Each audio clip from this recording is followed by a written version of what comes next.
man, we didn't even know we were poor. We lived in the projects. Right. And they worked all the time. But we didn't go without anything. So I've always tried to take care of them when they were alive. But I didn't know, like, we had everything we needed. We never went hungry. We always had good clothing. And I was so blessed to have a great mother and grandmother. My dad was not in the picture. Okay. And me and my dad, we got along later in life, but in the beginning, I had nothing but animosity and hate toward him. Because he wasn't around? Because he wasn't around, and he didn't do anything for us. And to see my mother and grandmother struggling, because, bringing up those boys, trying to make sure we got, cleaning people's houses. And my grandmother was crazy. She'd bring 1 million chicken feet home. And for you people who don't know what chicken feet are, they are what they say. They chicken are. Feet. And what people don't understand, this is a chicken feet. There's only one piece of meat right here. And you have to eat like 100 of them to get a full meal. She would bring all type of body parts home from the butcher shop all the time. But, I made peace with my dad later in life. And because he died a couple years ago, but we became casual friends. I didn't need a dad by the time we reconnected. But I buried the hatchet because, you can't go through life being angry because it just weighs you down. Yes. But I was so fortunate to have a great mother and grandmother. The forgiveness that you gave him, that was for you. Because he was living his life. Yes. You was carrying around something that was weighing you down. Well, Shannon, that was a really traumatic experience in my life when I was in high school. Okay. So when I got ready, it's a couple goals in my basketball career I'm really proud of. Okay. Number one, getting my team to the state tournament. My high school had never been to the state tournament. And then getting Auburn to March Madness. Those are two of the most important things I've ever done in my life. Okay. But to get back to the high school thing, my junior year, we got beat by a better team. Okay. My senior year, we were the best team in the state, but I kind of got hurt. I got hurt, and we lost. And I kind of was just so depressed. I kind of stayed in bed for like 2 weeks. I mean, I was so mad. The first year, get them to the tournament was a big deal because they had never been before. The next year, I want to bring the first state championship to my high school. And then we lost. I just went into a deep depression. So I got behind in all my classes, and I caught up in every one of them except Spanish. First of all, I have no reason why I was taking Spanish in Alabama. So I caught up in all my classes except Spanish, so I didn't graduate. I had to go to summer school. Oh, man. And my dad, who was living in California my whole childhood, flew in, and he ripped me a new asshole. And I'm already traumatized that I'm not going to get to March. And when he flew in, and at that point, I just, hey, man, I ain't never going to forgive this dude ever again for yelling at me like that because I was already down. So how often, prior to him flying in to ream you for failing that class, how often had you seen him? How active was he in your life? Zero. So that was like, he just came in just for that? Yeah. And my memory is vaguely, but I don't think I probably saw him 10 times in my childhood. But he flew in for that high school reunion. I didn't know that I had flunked the final exam until right before graduation. And he ripped me a new one. But that night, I went to the high school and I stood next door on the stadium and watched the graduation and cried for 2 hours. And that night, I said, this is the last time I'm gonna let anybody ever have control of my life. I mean, I was crying. It was brutal. Of course.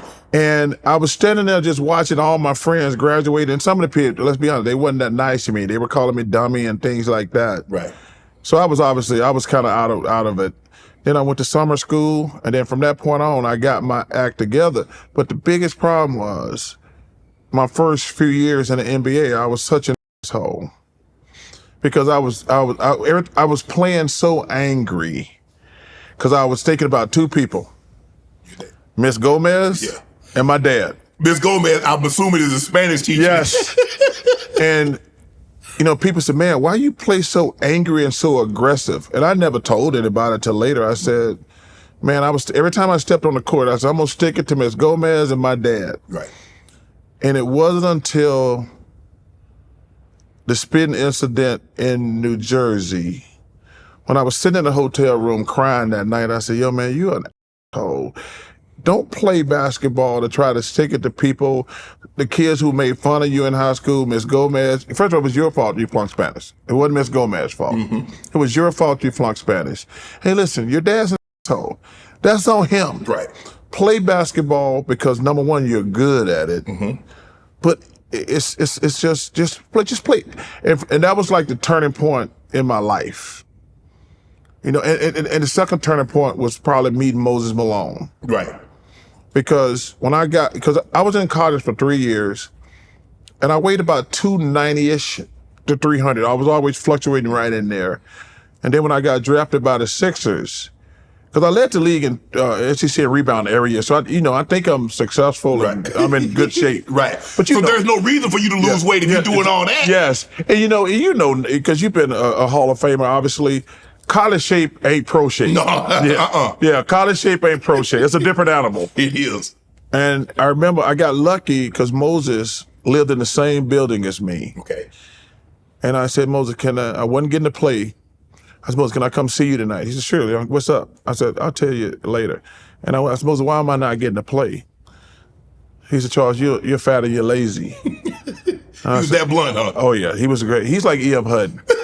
He didn't say much. Right. But he was such an elder statesman and was so respected. He was like E.F. Hutton. Like every time Moses said something, because Doc spoke, Andrew Toney, Bobby Jones, those guys, Mo Cheeks too.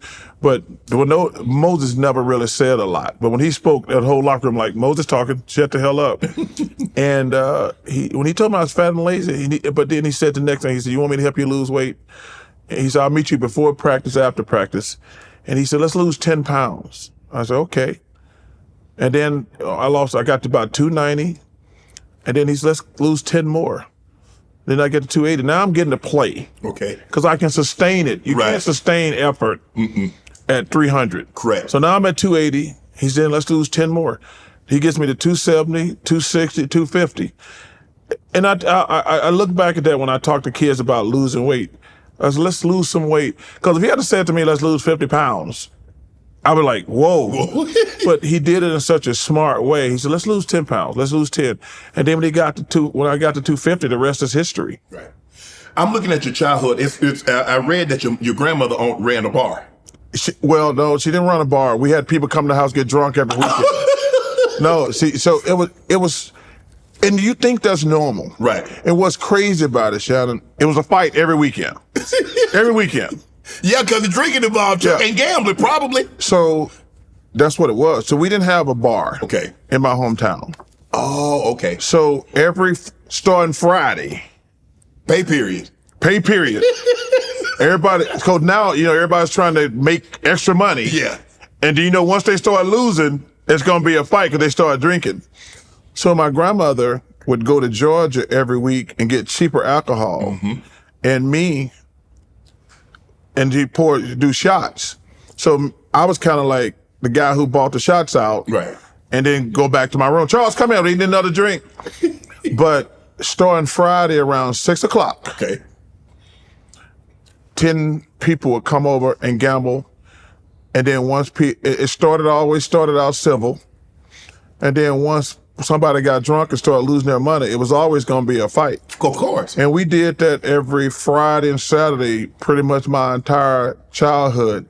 And that's how we made extra money, because you're not making enough money working in a meat factory and as a maid. Right. But it was crazy and my grandmother, she was amazing, but it was crazy. It's crazy thinking about it now. Right. Yeah.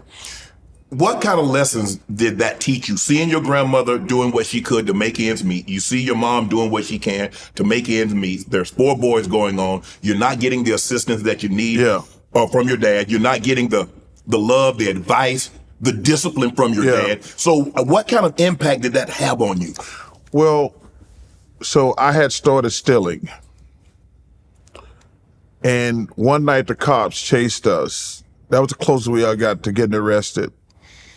And I remember when I was crawling on the ground in the woods, because they chased us, they were chasing us, and we were crawling, must have crawled like 100, 200 yards. Okay.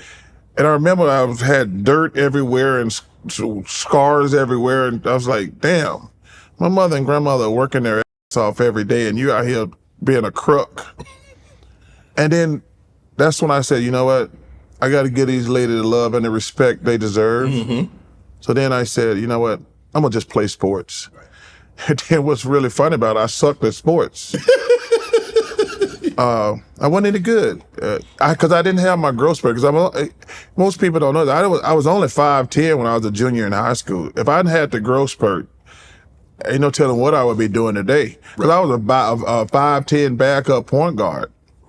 And then one year I grew from 5'10" to 6'5". I mean, but at 5'10", you probably weighed what, 175, 180? No, I was like 220. That's football player right there. You should have been a running back. Yeah, let me tell you something. My friends make fun of me. I played football for one day. Want to join Club Shay Shay? Become an official member by hitting that subscribe button, where you never know who's going to be joining us for drinks and conversation. Don't be late to the party because you know we like to do something before two something.